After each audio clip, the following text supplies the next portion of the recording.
সবাইকে স্বাগত জানাচ্ছি উত্তর বাংলা .com-এর বিশেষ সাক্ষাৎকার ভিত্তিক অনুষ্ঠান নির্বাচনী সংলাপে। আপনাদের সাথে আছি আমি মুরাদ মাহমুদ। প্রতি পর্বের মতো এবারও থাকছে নতুন অতিথি, নতুন সব প্রশ্ন। চলুন দেখে আসি কে থাকছে নির্বাচনী সংলাপ এই পর্বের অতিথি।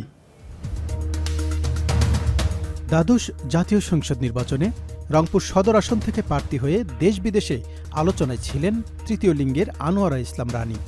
জাতীয় পার্টির ঘাঁটিতে সেই দলের চেয়ারম্যান জিএম কাদেরের সঙ্গে প্রতিদ্বন্দ্বিতা করে প্রায় 24,000 ভোট পান তিনি, যা প্রদত্ত ভোটের 21%।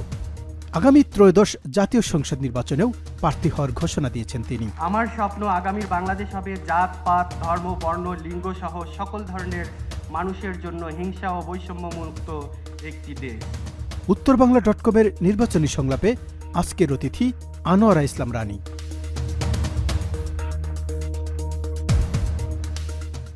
আনোয়ারা ইসলাম রানী, আপনাকে সাদর আমন্ত্রণ। আমাদের স্টুডিওতে আসার জন্য আপনাকে অসংখ্য ধন্যবাদ।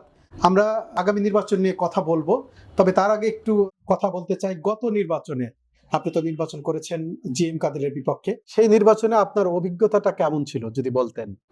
আপনাকেও ধন্যবাদ, সে সাথে আপনাদের দর্শকদেরও ধন্যবাদ জানাই।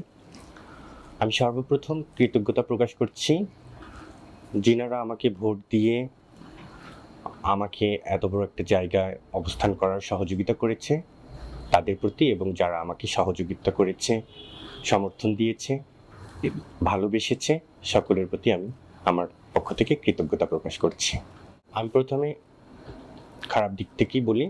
আমরা তো একেবারে খুব আর্থিক সীমাবদ্ধতার কারণে খুব বেশি প্রচারণা করতে পারিনি। তো আমার পোস্টারগুলো যেখানে যেখানে আমরা ঝুলিয়েছিলাম সেখানে পরবর্তীতে গিয়ে দেখি যে রাতে কে বা কাহারা এসে আমার পোস্টারগুলো কেটে ফেলে দিয়ে ওখানে লাঙ্গলের পোস্টার ঝুলানো হয়েছে।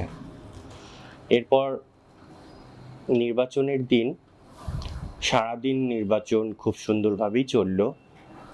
নির্বাচন খুব ভালো একটা পরিবেশ ছিল। দুপুর 2টার পর থেকে সবখান থেকে সব সেন্টার থেকে ফোন আসলো যে আপা আমাদেরকে সেন্টার থেকে বের করে দিয়েছে। কে বের করে দিয়েছে? লাঙ্গলের লোক। তারপরে এক পর্যায়ে যখন দেখলাম যে আসলে আর পাচ্ছি না, মানে সব কেন্দ্রে তো যাওয়া সম্ভব না, তখনই আমি গা ছেড়ে দিয়েছিলাম। আর ভালো অভিজ্ঞতা বলবো, আমি যখন প্রচারণার কাজে গিয়েছিলাম তখন দূর দূরান্ত থেকে গ্রামের মানুষ ছুটে ছুটে আসতো, একসাথে এক নজর রানী আপাকে দেখবে, কেউ একটু স্পর্শ করবে, একটু কথা বলবে, একসাথে চা খাবে। তারপর সকলেই একত্রিত হয়েছে, আমাকে মাথায় হাত বুলিয়ে আমাকে সান্ত্বনা দিয়েছে। গ্রামের সাধারণ মানুষজন আমাকে একত্রিত হয়ে প্রতিশ্রুতি দিয়েছে যে আমাকে ভোট দেবে। ভোট কেন্দ্রে ঠিকই আমাকে ভোট দিতে গিয়েছিল। তো সব কিছু মিলিয়ে একটা দারুণ অভিজ্ঞতা হয়েছে। রাজনীতিতে কেন আসলেন? রাজনীতিতে আসার উদ্দেশ্য হলো আমি আমার জন্মগতভাবে আমি রংপুরের মানুষ। এখানে আমার আত্মীয় স্বজন পুরো বংশই বলতে গেলে এখানকার। তো আমরা ছোট থেকেই আমার আত্মীয় স্বজন সকলেই একটি দলকে দীর্ঘদিন ধরে নিজেদের জায়গার মানুষ ভেবে, নিজেদের সন্তান মনে করে আমরা ভোট দিয়ে নির্বাচিত করে আসছি। আমরা নির্বাচিত করার পরে ওনারা আমাদের ভোটে এমপি হবার পরে আমাদের এখানে আর থাকেন না, ওনারা ঢাকামুখী হয়ে যান। রংপুরের মানুষের কাছ থেকে শুধু ভোটেই নিয়েছেন, কিন্তু রংপুরের দৃষ্টান্তমূলক কোনো উন্নয়ন কিন্তু আমাদের চোখে পড়েনি। আমরা রংপুরকে প্রান্তিক জেলা হিসেবেও বলতে পারি, পিছিয়ে পড়া একটি জেলা হিসেবে ধরা হয়। রংপুরের এই প্রান্তিকতা অভিশাপ থেকে রংপুরকে মুক্তি দেওয়ার জন্য আমি নির্বাচনে কিংবা রাজনীতিতে অংশগ্রহণ করেছি। আপনি আগামী নির্বাচনেও অংশগ্রহণের ঘোষণা দিয়েছেন ইতিমধ্যে। আপনি নিশ্চয়ই ইতিমধ্যে আপনি প্রচারণা শুরু করেছেন। কেমন সাড়া পাচ্ছেন এবছর? শুরু থেকেই মানুষ বলছে আপা এবার নির্বাচন করেন, এবার নির্বাচন করলে আর আপনার সাথে অন্যায় হবে না, এবার সুষ্ঠু নির্বাচন হবে। তো আমি শুধু মানুষের কথাগুলো, মানুষের যে আশ্বাসগুলো আমি পাচ্ছিলাম, তো এগুলো আমাকে অনুপ্রাণিত করেছে। সকলেই আমাকেই চাচ্ছে। আর আমি মনে করি যে জনপ্রিয়তার দিক থেকে রংপুরে যতজন প্রার্থী আছেন তাদের থেকে আমি এখনো সবার থেকে এগিয়ে আছি। প্রচারণার ক্ষেত্রে আপনি তৃতীয় লিঙ্গের একজন প্রার্থী হিসাবে কি কোনো প্রতিবন্ধকতার সম্মুখীন হচ্ছেন? এটা আমি নির্বাচনের নির্বাচনে আসার আগে আমি মনে করেছিলাম যে অনেক হয়তো সমস্যা হবে, কিংবা নির্বাচনে অংশগ্রহণ করলে মানুষ হয়তো হাসি ঠাট্টার পাত্র হিসেবে আমাকে মেনে নিবে, এটা মেনে নিয়ে আমি নির্বাচনে অংশগ্রহণ করেছিলাম। কিন্তু পরবর্তীতে দেখলাম যে না, একেবারে বিপরীত। আমি নির্বাচনে আসার পর থেকে আমার জনপ্রিয়তা আকাশ সমান হয়ে গেল। মানুষ আমাকে খুব সহজেই গ্রহণ করে নিল, কোনো বাধার সম্মুখীন হয়নি। তবে গত নির্বাচনে ভোটের একদিন আগে শুক্রবার ছিল, শুক্রবারে কিছু কিছু মসজিদের খোতবা ইমাম সাহেবেরা বলেছিলেন যে হিজড়াকে ভোট দিলে কবিরা গুনাহ হবে, এরকম একটা ফতোয়া আমরা ইমাম সাহেবের কাছ থেকে পেয়েছিলাম। আপনি গত নির্বাচনে অংশ নিয়েছিলেন, আগামী নির্বাচনে অংশ নেবেন। এই মাঝখানে অনেক দিন তো রংপুরের রাজনীতি দেখলেন, রংপুরকে দেখলেন, তো আপনার কি মনে হয় রংপুর কোন কোন ক্ষেত্রে পিছিয়ে আছে? রংপুরের যেটা প্রধান সমস্যা সেটা হচ্ছে বেকারত্ব। আমাদের রংপুরের ছেলে মেয়েরা ঢাকায় গিয়ে গার্মেন্টসে চাকরি করে কিংবা বিভিন্ন প্রতিষ্ঠানে চাকরি করে। ঢাকায় থাকা খাওয়া মিলে ওনাদের যে খরচটা হয়, এই খরচ করে বাসার খরচ পাঠানো তাদের খুব কষ্টসাধ্য হয়ে যায়। যার কারণে এখানে আমি মনে করি কর্মসংস্থানের ব্যবস্থা করা খুব জরুরি। সমাজের তৃতীয় লিঙ্গের মানুষের প্রতি একটি বিরূপ মনোভাব লক্ষ্য করা যায়। আপনি যদি নির্বাচনে জয়লাভ করেন, সেক্ষেত্রে তাদেরকে মূলধারায় ফিরিয়ে আনতে কি কি পদক্ষেপ নেবেন? সর্বপ্রথম আমি তাদের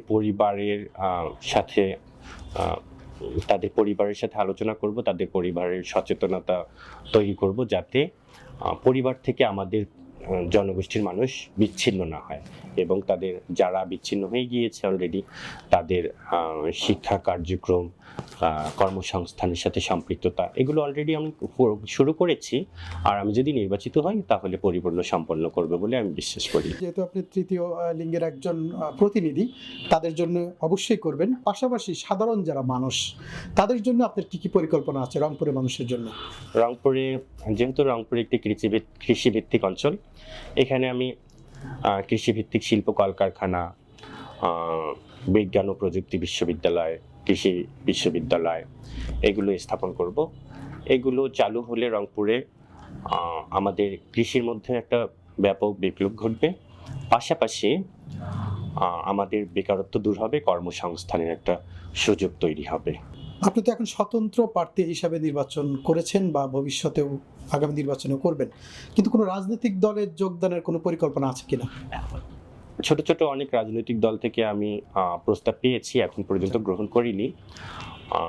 যদি এখন পর্যন্ত আমি সিদ্ধান্তও নেইনি। যদি কখনো সিদ্ধান্ত নেই তাহলে আমি রংপুরের সাধারণ মানুষের অনুমতি নিয়ে কোনো দলে সংযুক্ত হব। এছাড়া আমি কোনো দলে আপাতত যাওয়ার সিদ্ধান্ত এখনো নেইনি। আপনার নির্বাচনী ইস্তেহার, যদি নির্বাচনী ইস্তেহার নিশ্চয়ই দিবেন, সেখানে কি কি প্রাধান্য দিতে চান রংপুরের উন্নয়নের জন্য? আমি রংপুরের নির্বাচনী ইস্তেহারের মধ্যে সর্বপ্রথম বেকারত্ব দূরীকরণ, এখানে গ্যাসের একটা অভাব, আমাদের শহরের মানুষ যে গ্যাসের সুবিধা পাচ্ছে না, এই বিষয়টা দেখব।